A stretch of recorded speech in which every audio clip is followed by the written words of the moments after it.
Hello, Legacy family, and welcome to today's devotional on the 10 Days of Wisdom fast, or 10 Days to Wisdom fast. Topic today is economic wisdom for prosperity. I've been praying about this for a couple of days and feel like the Lord wanted me to share a couple of things with y'all. First and foremost is that we're stewards. We don't own anything per se. Though we may have legal documents that say we do, the reality is that this is all God's and it's all his creation. And from the very beginning, he gave us a job.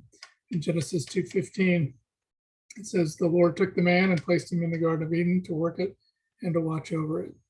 So from the very beginning, there was a plan that God had for you.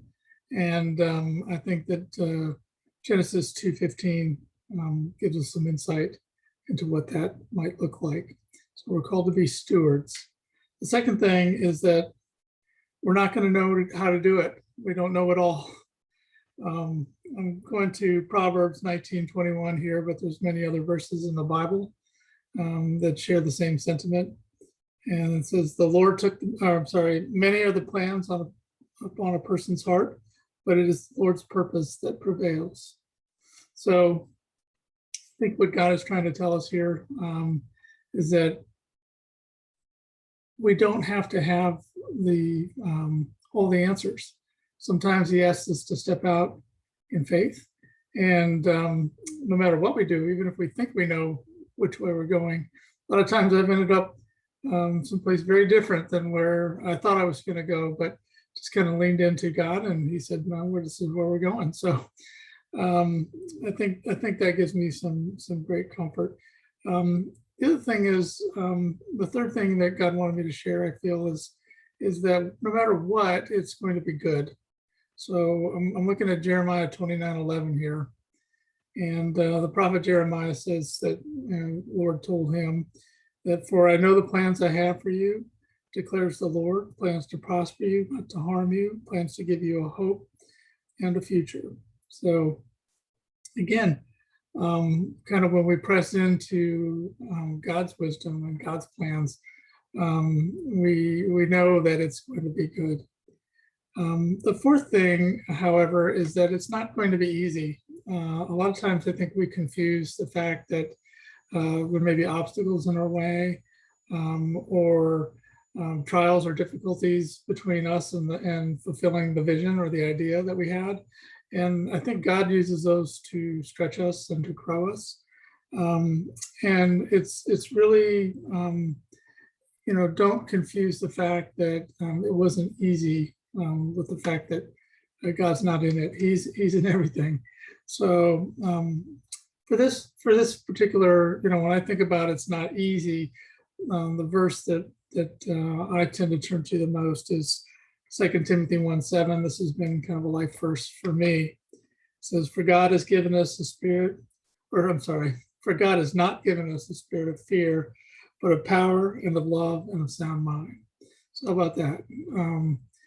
So whenever you're feeling afraid or fearful, you say, that's not from you, God. So I'm stepping into the spirit that you gave me, which is of love, power, and sound mind.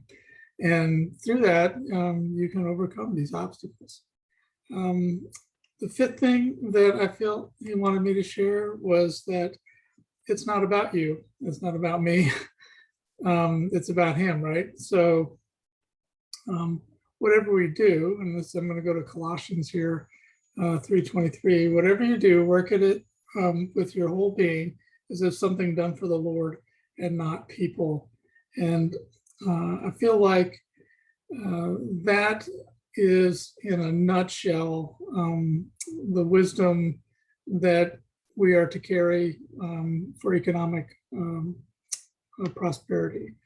I think if we tend to focus on or look at those five things, that we have access to the wisdom of God, because it brings us into a place of humility and a place of stewardship and a place of inquiry.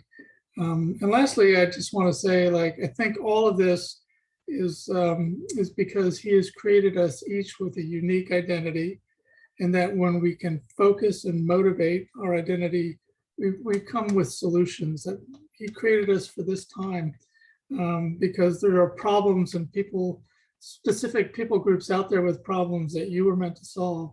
So look forward to seeing you and the church step into solving those problems. Anyway, I hope you all are blessed by this. It's been an interesting couple of days so far on this fasting journey. I'm really struggling, if I have to admit, the most without my coffee. So those of you who know me, I get a chuckle on that. Anyway, appreciate y'all. Love you. Take care. God bless.